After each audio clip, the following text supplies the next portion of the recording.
Hello everyone. आप सभी का हमारे इस YouTube channel Shubham Khadka virtual classroom पे स्वागत है। जैसा कि लास्ट क्लास के अंदर हमने बीएससी पार्ट थर्ड के डायनेमिक्स के अंदर जो फर्स्ट यूनिट स्टार्ट की थी उसका एक टॉपिक देखा था और वो था रेडियल वेलोसिटी। आज की क्लास में हम इसके आगे कंटिन्यू करते हुए ट्रांसवर्स वेलोसिटी यानी कि अनुप्रस्थ वेग के बारे में देखने वाले हैं। यदि आप में से हमारी क्लास के अंदर कोई नया है तो हमारी वीडियोस को अपने फ्रेंड्स के साथ शेयर करें और साथ ही हमारे चैनल को सब्सक्राइब एंड लाइक करें। आज की जो टॉपिक रहेगा वो रहेगा ये। आज का जो टॉपिक रहने वाला है वो है ट्रांसवर्स वेलोसिटी। ट्रांसवर्स वेलोसिटी यानी कि अनुप्रस्थ वेग। अनुप्रस्थ वेग, ट्रांसवर्स वेलोसिटी यानी कि अनुप्रस्थ वेग। इससे पहले की क्लास के अंदर जो हम डिस्कस कर चुके वो है रेडियल वेलोसिटी। रेडियल वेलोसिटी यानी कि अरीय वेग।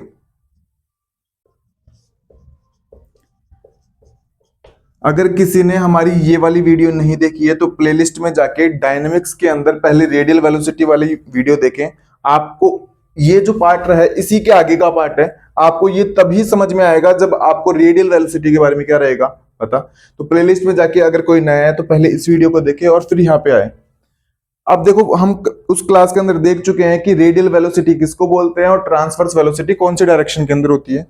हम एक बार फिर से थोड़ा बहुत समझने की कोशिश करेंगे और उसके आगे कंटिन्यू करेंगे।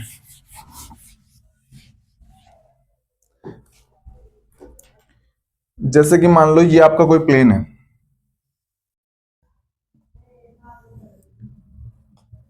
ये आपकी एक्स एक्सिस,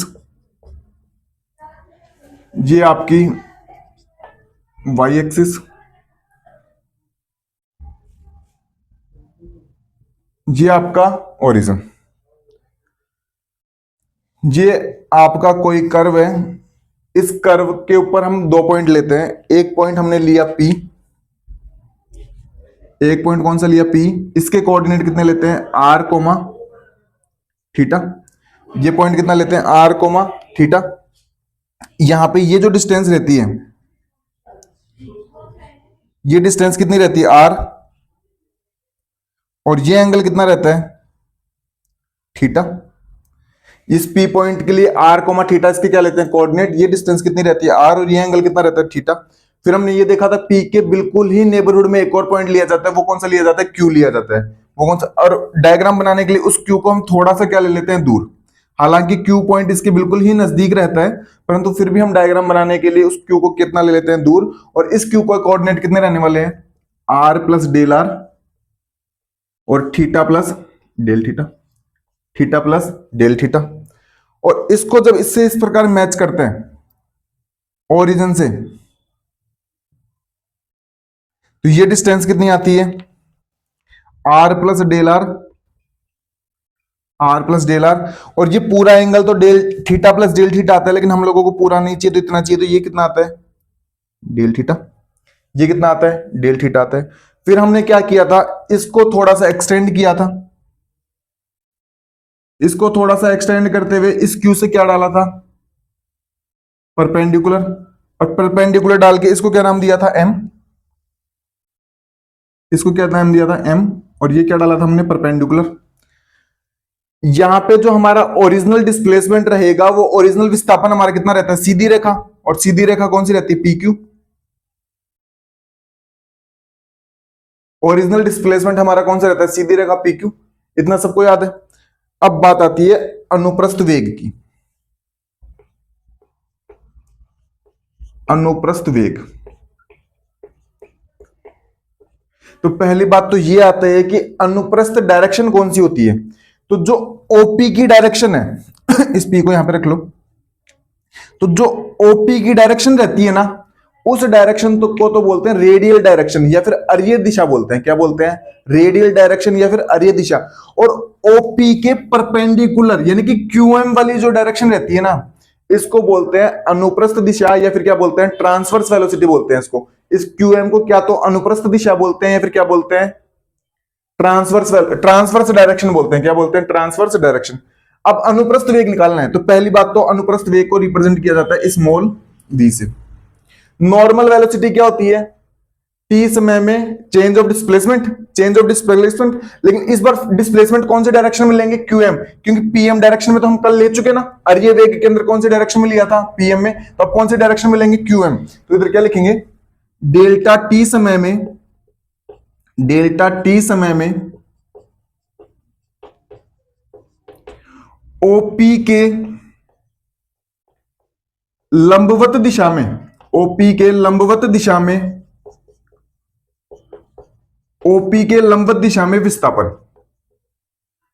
OP के लंबवत दिशा में विस्थापन, और अपॉन कितना चला जाएगा? डेल्टा, और यहां पे कितना आ जाएगा? लिमिट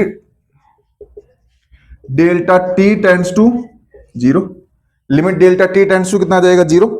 यहां पे ये थोड़ा नीचे लिखने दो, ये है ना, एक बार रुको, इसको थोड़ा सा इस तरफ नीचे लिखने, इसको इधर लिखना, अनुप्रस्थ वेग। तो अनुप्रस्थ वेग हमारे पास कितना आ जाएगा? Limit delta t tends to 0, delta t समय में OP के लंबवत दिशा में विस्थापन upon delta t। English medium वाले क्या लिखेंगे? Change of displacement in perpendicular to OP upon delta t।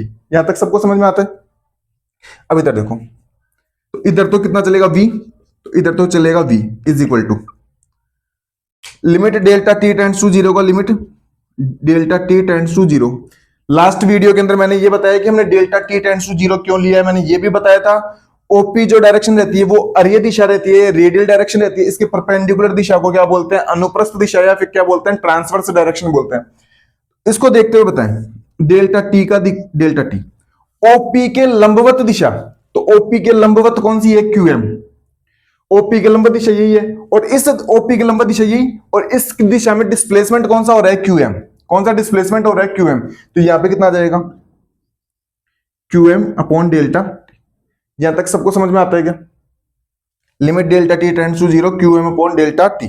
अब एक काम करते हैं, एक राइट एंगल ट्रायंगल लेके चलते हैं, जैसे कि हमने लास्ट वीडियो के अंदर भी लिया था। एक राइट एंगल ट्रायंगल कौन सा लेते हैं? QMO। यहां पे 90 डिग्री बन रहा है, यहां पे एंगल कितना बन रहा है? डेल्टा थीटा, यहां पे डेल्टा थीटा बन रहा है।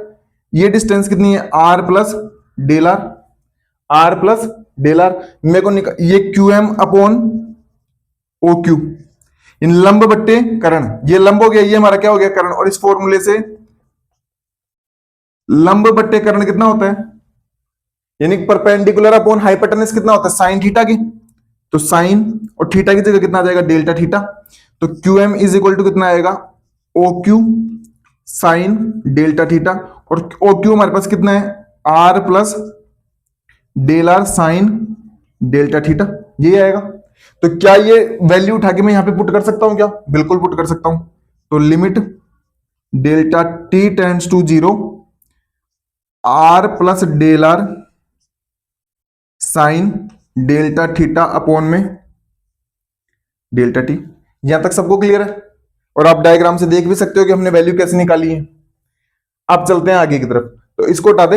आप इसको कहीं पे नोट करना चाहे तो नोट करके लिख सकते हैं ना, इसको हटा देते हैं एक बार के लिए। लास्ट क्लास के अंदर मैंने आपको दो एक्सपांशन के फॉर्मूले बताए थे, एक कोस थीटा का और एक साइन थीटा का। और साइन थीटा का जो एक्सपांशन था वो मैंने आपको ये बताया था, theta minus theta cube upon 3 factorial plus theta की power 5 upon 5 factorial minus and so on. ये मैंने थीटा का एक्सपांशन बताया, तो पुट कर देते हैं यहाँ पे। Limit delta t tends to 0, r plus del R, और यहां पे कितना जाएगा? डेल थीटा जाएगा, थीटा नहीं है इस पर, कितना है? Del theta minus del theta का whole cube upon 3 factorial plus delta theta की power 5 upon 5 factorial minus and so on, और अपॉन में कितना चला जाएगा? Delta t। यहां तक सबको समझ में आता है? मैं आपको बता चुका हूं कि ये क्यू पॉइंट जो रहता है ना, ये बिल्कुल पी के क्या रहता है, नेबरहुड में रहता है। बस डायग्राम बनाने के लिए हम इस क्यू को थोड़ा सा क्या बनाते हैं, दूर बनाते हैं। तो ये जो डेल्टा आर रहता है और ये जो डेल्टा थीटा रहता है ना, ये बहुत ही क्या रहता है, छोटा, यानी कि लेस देन कितना रहता है, 1 रहता है। और लेस देन 1 का अगर आप होल स्क्वायर करेंगे, उसका होल क्यूब करेंगे, उसकी पावर कितनी करेंगे, 5 करेंगे, उसकी पावर 7 करेंगे, तो वो सब लगभग किस में चले जाएंगे, जीरो में। ये पूरी वैल्यू लगभग किस में चली जाएगी, जीरो वैल्यू में। ये पूरी वैल्यू लगभग कितनी किस में चली जाएगी, जीरो में। हम करके लिख देंगे, चूंकि डेल्टा थीटा बहुत अल्प है, बहुत अल्प है और बहुत अल्प है, तो ये सारी वैल्यूज किस में चली जाएंगी, डेल्टा थीटा किस में चले जाएगा, जीरो में चली जाएंगी सारी वैल्यू। और सारी वैल्यू जीरो में चली जाएंगी तो हमारे पास कितना बचेगा, limit delta T tends to zero, R plus del R, इधर कितना बच जाएगा, डेल्टा थीटा, और अपॉन में कितना बच जाएगा, डेल्टा टी। यहां तक सबको क्लियर है, यहां तक सबको क्लियर है। इधर देखो आगे, इस तरफ कर देते हैं ना आगे, इधर देखो, ये सारा v के इक्वल में चल रहा है ना। अब इधर देखो, तो v इज इक्वल टू